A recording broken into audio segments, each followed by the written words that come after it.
Hello again everyone and welcome back to the Underground. This is the Intel Update for January 25th through the 31st, 2026. At last, we have arrived at the end of January 2026. Good grief. January has been one of those times where it seems like an entire century of events has taken place in a month, and this week is no exception. So let's get right to it and learn what we can from the events of the week.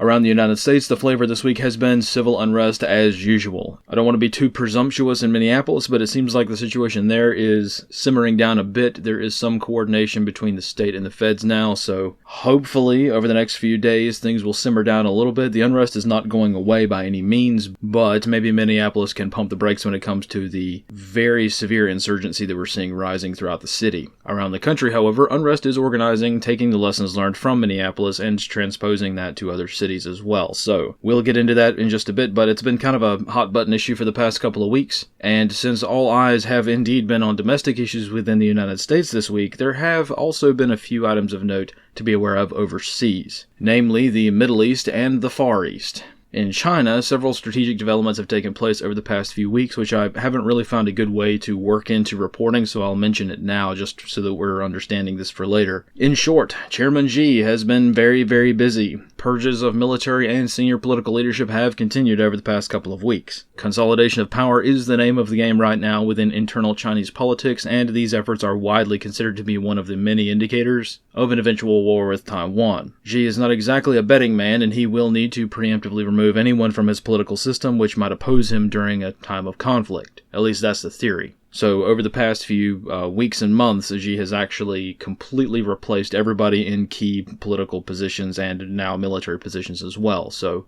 this is not surprising in the slightest. We've been monitoring this for a very long time. And also, Chinese politics is always an intricate web of loyalties, but even still, very serious moves are being made throughout the Orient, all of which bring the region closer to conflict with each passing day. China continues their long, slow march through the institutions as we are working through here in the United States as well, just in a different way. And in China's case, they are making steps to prepare for the invasion of Taiwan. I know everybody's tired of hearing about Taiwan, and we've been talking about, they're going to invade Taiwan for years, but China definitely is preparing for it, so. Speaking of impending regional warfare, let's discuss the strategic movement for this week in the Middle East. American military movements have been observably increased throughout the CENTCOM AOR, though at least right now, as of the time that I'm recording this, it does not appear that military action is imminent. I know, continuing my own trend, usually when I say that is right when we bomb something, so we'll have to see, I guess. But it's always important to remember that bombers could always be in the air, but as of right now, when it comes to anything that's not an aircraft, right, all we've got right now is a carrier strike group parked off the coast of Oman, ready and waiting. The armada that President Trump has mentioned, which is supposedly bigger than Venezuela, I'm not really sure what he's referring to. There could be some other secret resources that we don't know about, but what I'm seeing is not jiving with what he's saying. All we've got right now is the standard carrier strike group off the coast of Oman, which is standard for CENTCOM. So I don't know what he's talking about with the other ships. Now, there are some other surface ships that are moving into the region as well, and there are obviously plenty already there. And we're also moving aircraft into the region as well, but so far we're not seeing the same level of forces as were staged with Venezuela. Venezuela, we staged a lot of people and a lot of resources and a lot of platforms, but in the Middle East, that's not materialized just yet. However, this will probably change over the next few weeks. And just to be blunt, Prime Minister Netanyahu is tentatively scheduled to visit the United States from February 18th through the 22nd, so I would expect some decision to be made around that time regarding strikes in Iran. That is, of course, with the caveat that bombers could be in the air at any time, and I suspect that in addition to the bombers and the aircraft carriers and all the traditional conventional military forces, I suspect there's quite a lot of sabotage been going on in Iran, particularly in Tehran over the past few days, because a lot of things seem to be blowing up that don't really have an excuse to be blowing up. So that's quite a bit of speculation though, and there's not a whole lot that we can sink our teeth into. So while we're on the topic, let's go ahead and jump over to ArcGIS, and I'll show you what I think the likely targets are going to be. Many of you might rightfully say, but S2, they already bombed Iran. Why would they bomb Iran again? Well, let's take a look. Alright, so here we are in ArcGIS. I'm sorry if this isn't quite as pretty as I'd like it to be. This is the platform that I use to make a lot of my mapping products.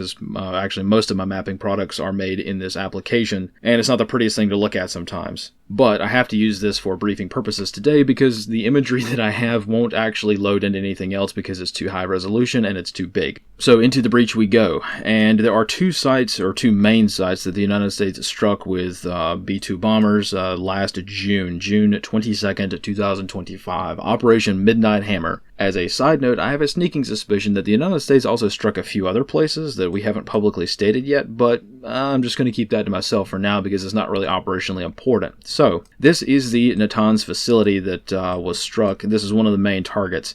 And this is where the Iranians enrich a lot of their uranium at this facility. They've been doing it for a few decades now, so it's a very well-known site. And as you can see, based on my little pucks here, these are the places where American bombs dropped. So let me turn that off just so we could see this imagery from directly after the strikes. And this image was taken on June 28th, which was 6 days after the initial strikes. So we can see they took out the electrical power plant, electrical substation for the site.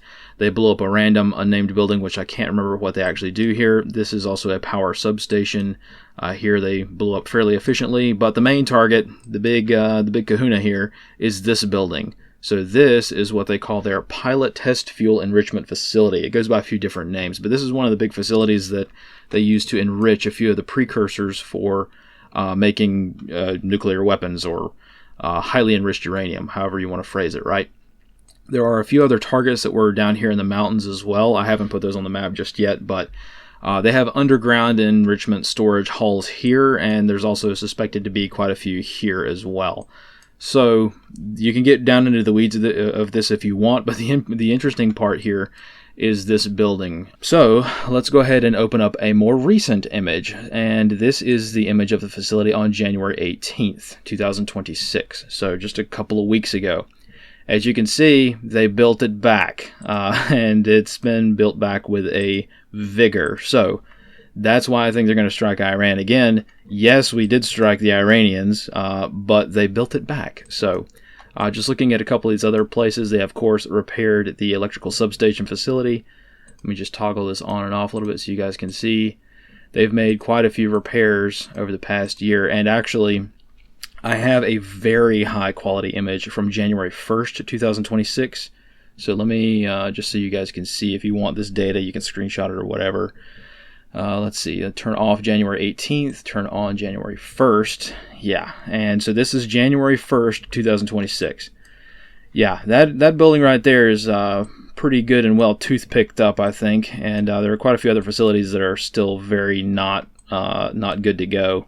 But if you come down here to this facility, yeah, one of the actual enrichment facilities, or a building that's linked to the enrichment of uranium, look at the difference between January 1st and January 18th. You see, they finished it. So this image, the higher quality image, ironically, is not as recent, but the building was almost finished. It was almost completed, the roofing at least. I don't know what's underneath it, but on January 1st, 2026, the building was partially roofed, and as of a couple of weeks ago, they finished it. So that's why I think we're going to hit Iran again. That's why all this rhetoric is in the news, because they've gotten pretty close. So anyway, that's the kind of technical nature of the Natanz side, and that's why I think we're going to hit them again. There's going to be a lot of political debate on all sides of it. That's fair enough. Honestly, you're more than justified in arguing why in the heck are we even involved in any of this, but I'm just telling you the raw facts, and the raw facts are that the Iranians built back one of the major facilities that we struck the first time. So that is the Natanz facility proper, the main military base here. But let's take a look at something else a little bit more interesting here. So one of the main targets for the American strikes in this area were the underground storage and enrichment facilities, or whatever is actually going on underneath this mountain, right? And we can actually take a look, and we can see the underground bunker entrances here. Now, obviously, they're underground, so we can't tell how big they are or how far they go. We just have to kind of trust intelligence, which is mostly coming from the Israelis on this, because they're obviously the ones who are interested in this sort of thing. But for the most part, we can't really see what's going on here. But what we can do is we can see what's going on the surface. So let's go ahead and just turn everything off at Natanz. Okay, so now we're just looking at the base imagery, which was taken years ago. This is June 28th, 2025, and pay attention to this, what we call generally is a spoil pile. Just a pile of dirt. So they're evacuating or cleaning out or expanding these bunkers, and they're just dumping the dirt right beside the facility, just like a mine would, right? Just like a commercial mining effort would see. Dirt doesn't just disappear. It's got to go somewhere, right? So they, most of the time, they just take it right out of the entrance and just dump it right there. And that's what this pile is. And a lot of people have been tracking this pile for a while. I don't know if it has a name or not. There's a lot of Iran nerds who are into this way more than me. I'm just casually looking at this stuff and buying the imagery for it. But the reason for focusing on this pile of dirt so much is because, well, we don't actually know how much the Iranians were damaged by the American bombs, right? I'm sure the Americans know. I'm sure the CIA knows. I'm sure the Israelis know, obviously, right? Everybody knows. But they're not going to make it public how much these American bombs damage these underground facilities. The Iranians, likewise, are also going to lie about how much their operation got taken offline for many different reasons. So the truth, again, is hard to discern at this stage. But what we can do is we can look at a pile of dirt. And in this case, we can look at the pile of dirt from June 28th, 2025, and we can compare it to a more recent image from January 18th, 2026. And we can see the dirt pile got larger. So what does that mean? Well, it can mean many different things, but generally this would imply, again, this is not hard evidence of anything, but this would imply that the Iranians have been digging, and they've been trying to dig their way out of this, and they are improving the site and or repairing from the last time. So, once again, this is not conclusive in any way, shape, or form. However, this does indicate that the Iranians are trying to repair and revitalize the facility that we bombed. So, is it to the level of development where the United States is going to bomb this place again? I don't know. That's up to the United States to decide. Probably based off of very classified information that the public is not going to have access to. So again, we're just trying to grasp at straws here when it comes to looking at these satellite images a lot of the time. But I know I've gotten a lot of messages from people who say, "Oh, we're not going to strike Iran again. We took their program offline completely forever. It's never going to be built again." No, that's very clearly not true. We can see this from the images that it's actually been repaired quite a bit. Now, this building right here, the pilot fuel facility, it could just be an empty shell. There could be nothing inside that building. I don't know. It doesn't really matter, honestly, because the United States is going to act on whatever intelligence they have. So I just wanted to show that, yeah, the Iranians are doing what the Iranians have been known to do over the past few decades. Long before I was born, the Iranians were doing this. We bomb them, the Israelis bomb them, or whoever bombs them, and they go back and they build the same stuff over again. So that's just the way that it is. Again, people are going to argue and debate it forever and ever and ever. I just wanted to show you some of the satellite imagery that I had because, again, I already paid for it, so I might as well show it to you guys. So either way, this is what we've got so far. So timeline-wise, how long have we got? I don't know. It could be, as I'm uploading this today, bombs could already be in the air. I don't know. That tends to be the way things work. But either way, I found it to be kind of interesting that, yeah, the Iranians have rebuilt a lot of the stuff that that we destroyed, even though they have left quite a few buildings unrepaired, and they've kind of moved to other facilities. So they have learned to not keep their stuff out in the open, and that the United States is going to blow up their stuff if they leave it out in the open too long. Again, whether it's justified or not, it's up for you to debate. I'm just saying what's going to happen, and I think in a couple of weeks I'm going to have another image of this building being cratered, probably just like that once again. So that would be my guess. Again, this is a very softball assessment. Anybody with two eyes and a couple of brain cells rubbed together can come to this conclusion as well. I just wanted to show you the imagery that I had. So enough with the Persians for now. Let's move back to the United States and talk about something that's probably a little bit more pertinent to us living here in the United States, and that is the civil unrest. Back on the home front, everyone's favorite topic, I know, Minneapolis. Fear not, I'm not going to beat this one to death like I already have, but I'll cover it just in general because of the other concerns that are present throughout the United States now. And it has taken a few days for the situation to settle after the shakeup of leadership and the Signal group chat leak. On the federal side, statements made all around throughout this week, including those of President Trump himself, indicate that de-escalation is the federal strategy throughout the city. In short, the feds cut a deal with Waltz and Fry on several terms. So far, the exact terms of the deal are not explicitly clear, but we do know with reasonable certainty how this has worked out.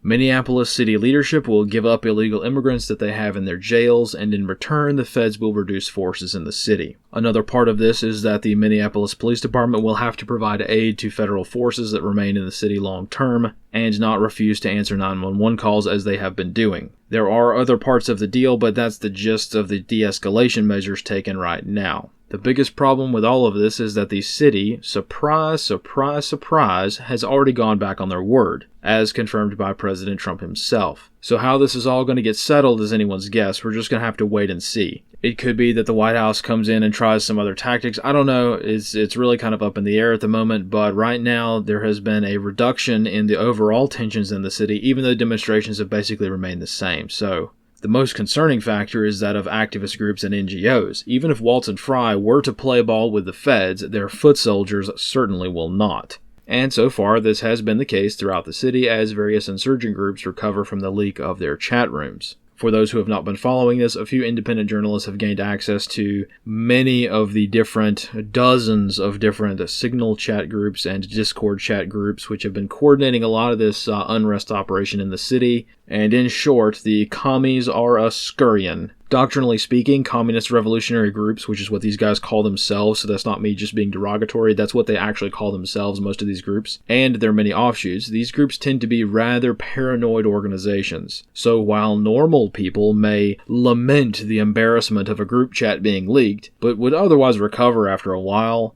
in far-left groups, the effect is absolutely devastating. Immediately after their main group chats got leaked, they created a bunch of other group chats, and it turns out those got infiltrated as well by journalists, so they have really nowhere to hide now. And through those follow-on group chats that have been created and subsequently leaked as well, everyone is pointing fingers at each other, and operations have taken a hit as a result. The very day that Signal chat leaked, there was a very sharp reduction in protests throughout Minneapolis. Basically, nothing happened. There were very few demonstrations. Why is that? Because everybody was terrified. Because their group chat leaked, and they were in those group chats confessing to very, very serious felonies and terrorism. So that's exactly what they were doing. That's why they were scared. That's why there was a brief reduction in force throughout the city. Sunlight is the best disinfectant, and in the case of these group chats, their plans to commit very serious terror attacks were revealed, and they got scared so they ran, or at least a few of them did. Now, make no mistake, this is not capitulation on the part of the activists. This is merely a temporary setback.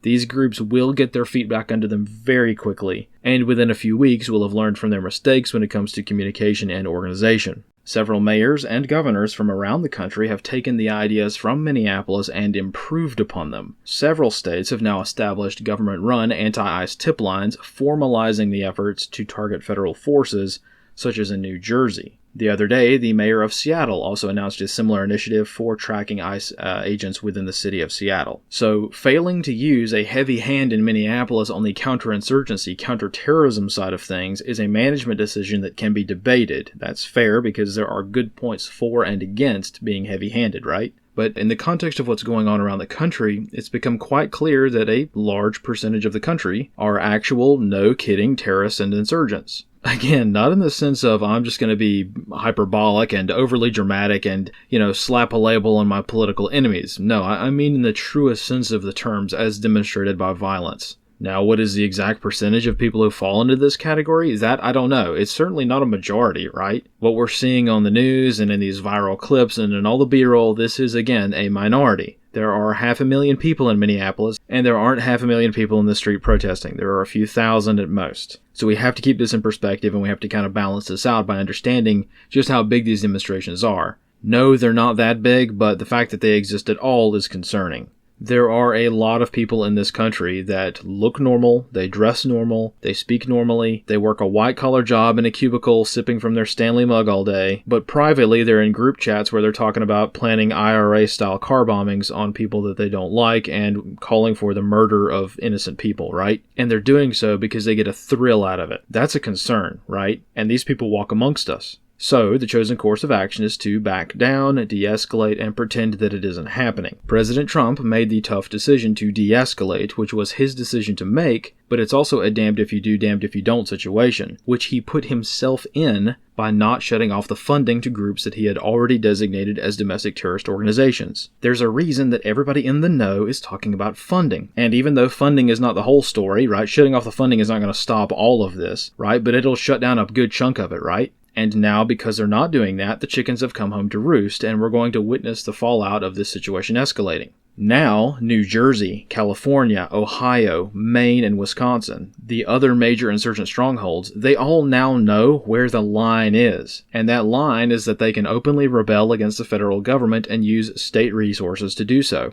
And I don't mean in the cool and based, don't tread on me, down with the ATF and taxes kind of rebellion. Nah, not the cool stuff. No sirree, Bob. I mean the rebellion where they set people on fire in the street and drag kulaks out of their homes and shoot them. This is something that the political right would be wise to observe. The communists are openly playing to libertarian emotions so as to trick red-blooded Americans into thinking that this is about freedom and liberty and freedom of speech and things like that, when in reality it's quite literally just a genocidal communist uprising. That's all it is. And the part that concerns me is that Minneapolis proved that the state and local governments got their activist goons to target anybody and everybody in the street. And for me, that's unacceptable. We do not do that in America. We do not let state-sponsored terrorists go around targeting innocent people. This is no longer a political issue or an immigration issue or a difference of opinion. We are to protect the innocent from harm, and if that means the feds coming in and cracking skulls, so be it. We cannot allow roving bands of insurgents to continually harass people every day simply because of the way they are dressed and what car they drive. Unacceptable.